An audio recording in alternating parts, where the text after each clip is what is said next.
आप सभी से एक छोटी सी प्रार्थना है। निरंतर आप कई दिनों से यह पुण्यमयी कथा श्रवण कर रहे हैं और आपका प्रेम हमें निरंतर ही प्राप्त हो रहा है, परंतु किसी कारणवश व्हाट्सएप द्वारा कभी कभी ये कथा आप तक नहीं पहुंच पा रही है। और जिनको कथा नहीं पहुंच रही उनके मैसेज आते हैं तथा फ़ोन भी आते हैं। उसके लिए हम आपके आभारी भी हैं और क्षमा प्रार्थी भी हैं। कथा में किसी प्रकार की रुकावट ना आए और किसी को तकलीफ़ ना हो, इसलिए हम आप सबसे एक छोटी सी विनती कर रहे हैं कि आप श्री उदासी दरबार चैनल के ब्लू लिंक पर क्लिक करें और YouTube पर जाइए। वहाँ सब्सक्राइब का आइकॉन दिख रहा है, उस पर क्लिक करिए और बेल बटन को भी दबा दें। उसके बाद जो भी कथा अपलोड होंगी वह YouTube के द्वारा सीधे आप तक सबसे पहले पहुँच जाएंगी। हम व्हाट्सएप से आपको कथा भेज पाए या किसी कारणवश ना भेज पाए, परंतु YouTube के द्वारा आपको यह कथा तुरंत मिल जाएंगी। बस इतनी छोटी सी ही प्रार्थना है, वह स्वीकार करें। आपका पुनः बहुत बहुत धन्यवाद। आइए अब कथा में प्रवेश करते हैं। श्री गणेशाय नमः। बोलिए श्री पुरुषोत्तम भगवान की जय। जगत गुरु श्री चंद्र भगवान की जय। श्री पुरुषोत्तम मास महात्म व्रत कथा 16वां अध्याय। ब्राह्मण सुदेव का पुत्र शोक में विलाप करना। श्री नारद जी बोले, हे कृपा सागर, ज्ञान उपार्जन के पश्चात राजा दृढ़धनवा का क्या हुआ? भगवान श्री नारायण जी बोले, हे नारद, राजा दृढ़धनवा अपने पूर्व जन्म की कहानी सुनकर बड़े आश्चर्यचकित हो रहे थे। श्री वाल्मीकि जी ने पुनः उन्हें अपने पूर्व जन्म की कथा कहना प्रारंभ किया। वाल्मीकि ऋषि बोले, हे राजन, अपनी धर्म पत्नी की ऐसी शीतल वाणी सुनकर ब्राह्मण सुदेव शर्मा ने धीरज धर लिया और हरि के ध्यान में अपने मन को लगा लिया और एक लंबी सांस लेकर बोले, ठीक है, जो होना है सो हो जाए, हरि इच्छा।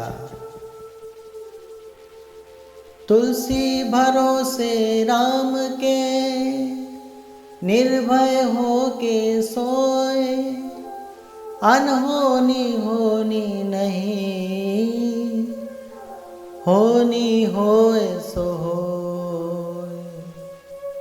भाव। तुलसीदास जी कहते हैं, भगवान राम पर पूर्ण विश्वास रखकर चैन की नींद सोए। इस संसार में कुछ भी अनहोनी नहीं होगी और जो होना है उसे कोई नहीं रोक सकता। इसलिए आप सभी आशंकाओं के तनाव से मुक्त होकर अपना काम करते रहें। इस प्रकार वह ब्राह्मण धीरे धीरे उसका मन देव ऋषि की बातों को भूलने लगा और वह निश्चिंत होकर भगवान की पूजा में ही अपने आप को समर्पित कर दिया। इस प्रकार कुछ काल यूं ही बीत गया। एक दिन सुदेव शर्मा भगवान की पूजा में मग्न हो भगवान का चिंतन करते हुए फल फूल इत्यादि लाने के लिए जंगल की ओर गए। उसी दिन उनका पुत्र सुखदेव भी अपने मित्रों के साथ नदी पर जा पहुंचा और अपने मित्रों के साथ जल में उतरकर स्नान का आनंद लेने लगा। जल में सभी मित्र एक दूसरे से प्रतिस्पर्धा करने लगे और इस प्रकार सुखदेव जल में कुछ दूर उतर गए। गहराई काफ़ी होने के कारण सुखदेव जी का संतुलन बिगड़ गया और वह अपने आप को संभाल नहीं पाया। भाग्यवश अथाह जल में डूब गया। यह देख सभी बालक चिल्लाने लगे, बचाओ बचाओ, सुखदेव को कोई बचाओ। और वहाँ पर हाहाकार मच गया। काफ़ी देर तक इंतजार किया पर सुखदेव बाहर नहीं निकल पाया। उसके मित्र आदि सभी भयभीत हो वहाँ से भागे और उसके घर जाकर माता गौतमी को यह शोक भरा दुखद समाचार सुनाया।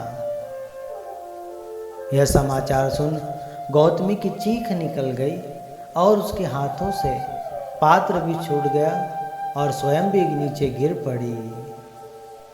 उसी समय सुदेव ब्राह्मण का भी आगमन हुआ। पुत्र की दुखद मृत्यु का समाचार सुन वह भी कटे वृक्ष की तरह धरती पर ही पछाड़ खाकर गिर गए।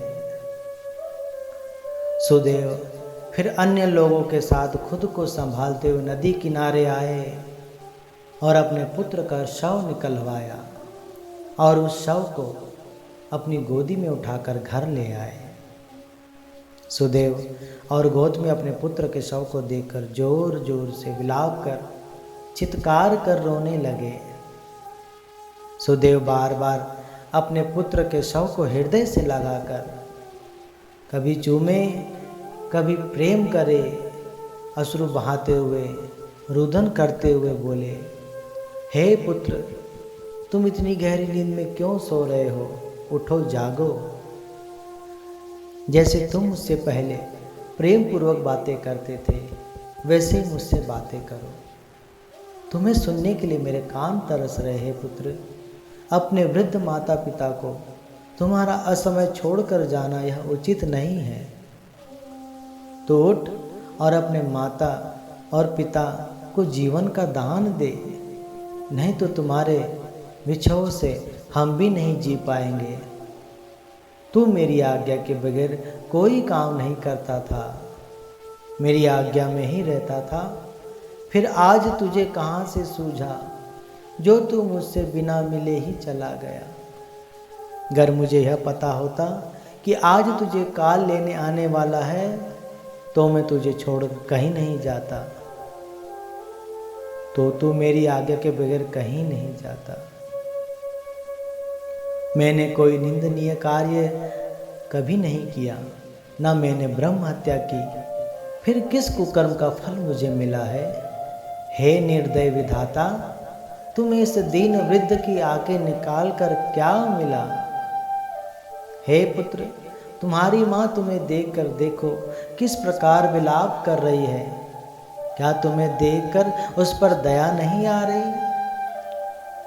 मुझसे अधिक धन्य तो राजा दशरथ ही है, जिन्होंने अपने पुत्र श्री रामचंद्र के वन गमन करने पर ही अपने प्राण त्याग दिए थे। लेकिन मैं कितना अभागा हूँ जो अपने पुत्र के निधन पर अब भी जीवित हूँ। धिक्कार है मुझे, धिक्कार है।